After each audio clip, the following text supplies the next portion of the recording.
इस चैनल के माध्यम से दिखाई गई सभी कहानियाँ केवल मनोरंजन के लिए है। इससे हमारा उद्देश्य किसी भी धर्म या संप्रदाय के लोगों की भावनाओं को ठेस पहुंचाना नहीं है। अतः किसी भी प्रकार का कोई दावा मान्य नहीं होगा।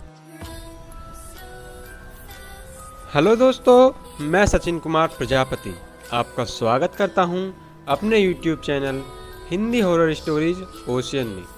दोस्तों, अगर आपको हमारी वीडियोस अच्छी लगती हैं तो प्लीज़ उन्हें लाइक और शेयर ज़रूर करें और कमेंट्स भी ज़रूर करें, क्योंकि मैं हर एक कमेंट का पर्सनली रिप्लाई करता हूं। और अगर आप हमें कोई कहानी भेजना चाहते हैं या अपने साथ घटी कोई ऐसी घटना भेजना चाहते हैं तो डिस्क्रिप्शन में हमारी ईमेल आईडी और इंस्टाग्राम आईडी का लिंक है, आप उन पर हमें अपनी कहानियाँ भेज सकते हैं। तो चलिए बिना टाइम गवाए शुरू करते हैं आज की कहानियाँ। इससे पहले अगर आपने अभी तक चैनल को सब्सक्राइब नहीं किया है तो अभी जाकर चैनल को सब्सक्राइब कर लीजिए। दोस्तों, आज की कहानी के बाद आपको ये एहसास भली भांति हो जाएगा कि भूत प्रेतों और आत्माओं के साथ खेलने और उनके मजाक उड़ाना कभी कभी कितना भारी पड़ सकता है। ऐसा ही एक घटना एक लड़के के साथ घटी। वह एक कंपनी में काम करता था। यह कहानी ज़्यादा पुरानी नहीं है। उसे किसी भी भूत या प्रेत पर विश्वास नहीं था। वह भूत प्रेत को बस दिमाग का भ्रम मानता था। एक दिन उसके कंपनी में कुछ काम बढ़ गया था, जिसके कारण उसे घर वापस आने में बहुत देर हो गई थी। वह अपने ऑफिस से देर रात को निकला था। वह अपने बाइक से था। कुछ दूर चलने के बाद उसकी बाइक अचानक खराब हो गई।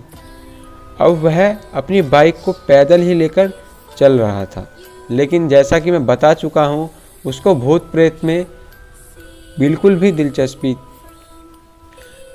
भी विश्वास नहीं था। लेकिन हाँ, एक हैरान कर देने वाली बात यह थी कि उसने अभी अभी अपनी बाइक को लिया था, जो कि बिल्कुल नई थी, तो अचानक ख़राब होने का सवाल ही नहीं उठता था। कुछ दूर के बाद उसे एक बस स्टॉप दिखा। उसको एक आदत थी कि वह कभी कभी बीड़ी पी लिया करता था, इसीलिए उसने अपनी गाड़ी को यानी कि बाइक को स्टेशन के पास रोका और एक बीड़ी जलाने लगा। जैसे ही उसने बीड़ी जलाई तो उसकी नज़र कुछ दूर बैठे हुए एक साधु के पास गई और वह सोचा कि चलो अच्छा हुआ, इस अंधेरी रात में बातें करने के लिए कोई साथी तो मिल गया, क्योंकि वह लड़का बहुत ही ज़्यादा बातूनी था। साधु अपने पास एक बीड़ी रखे हुआ था। वह अजीब तरीके से उसे पी रहा था। उस लड़के की एक आदत भी थी कि वह किसी को भी देखता तो उससे बातें शुरू कर देता था। वह साधु के पास गया और बोला कि बाबा, बीड़ी तो मैं भी पी रहा हूँ, लेकिन आप ये कैसे अजीब तरीके से बीड़ी पी रहे हैं। इस बात को साधु ने अनसुना कर दिया। वह इस साधु से बात करने लगा था। बात ही बात में उस लड़के ने कहा, बाबा, मैं तो किसी भी भूत या प्रेत में विश्वास नहीं करता, तो क्या ये सब बातें झूठी ही होती हैं या इनमें कुछ सच्चाई भी होती हैं।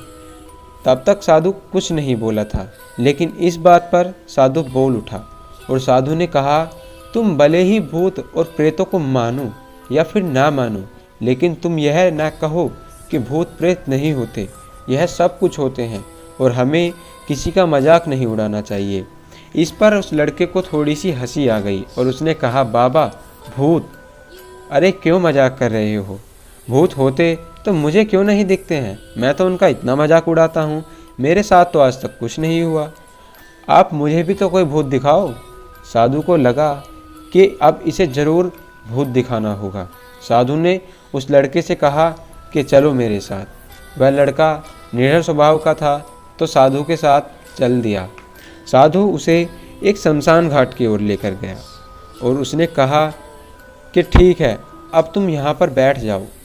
लेकिन शमशान घाट में चारों तरफ इतना सन्नाटा पसरा हुआ था कि उस निडर लड़के को भी अब थोड़ा थोड़ा डर लगने लगा था। फिर भी वह अपने डर को कम करके आगे बढ़ता जा रहा था।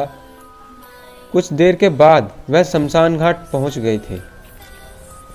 बैठकर उसने देखा कि शमशान घाट में चारों ओर लाशें जल रही थी। साधु ने उसको एक ऐसे स्थान पर बैठाया था जहां कुछ समय पहले ही एक लाश जली थी। साधु ने जमीन में एक लोहे की कील को गाड़ दिया, उसमें एक सफ़ेद धागा बांध दिया और इस धागे का अंतिम छोर उस लड़के के हाथ में दे दिया और कहा, कुछ भी हो जाए लेकिन इसको पकड़े रहना। अब उस लड़के को हद से ज़्यादा डर लग रहा था। उसकी सांस तेज हो रही थी, इसके साथ ही उसके हाथ पैर भी कांप रहे थे।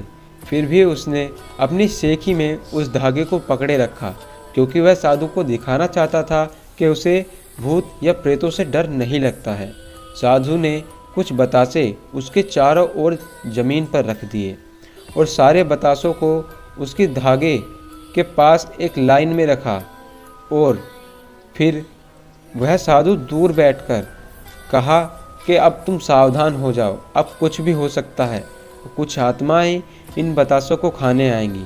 इसके बाद जो कुछ भी होगा उसके जिम्मेदार केवल तुम होगे, और जब तक वह इसको खाकर चले ना जाएं, तब तक तुम अपने हाथ में इस धागे को मत छोड़ना।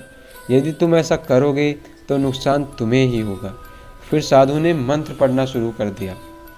कुछ मंत्र पढ़ने के बाद साधु ने उस लड़के को आंख बंद करने के लिए कहा। फिर कुछ देर बाद ही आंख खोलने को कहा। अब कुछ देर बाद जब उस लड़के ने आंख खोली तो वह जो देख रहा था, अब उसको उस पर विश्वास नहीं हो रहा था। वास्तव में 4 आत्माएं उन बतासों को खा रही थी। लेकिन जब उसने यह सब देखा तो पड़ोस में रहने वाले व्यक्ति की आत्मा भी थी, जो कि कुछ दिन पहले ही मर गए थे। तो उसके हाथ से यह सब देखकर वो धागा छूट गया। लेकिन साधु ने कहा था कि अगर ये धागा तुम्हारे हाथ से छूटा तो कुछ भी हो सकता है, और उसके जिम्मेदार केवल तुम होगे। अब वहाँ पर वह साधु भी नहीं था। वह लड़का तेजी से उस शमशान घाट से अपने घर की ओर भागा और उस साधु को आवाज़ लगाते हुए कहने लगा, बाबा आप कहाँ हो, बाबा आप कहाँ हो।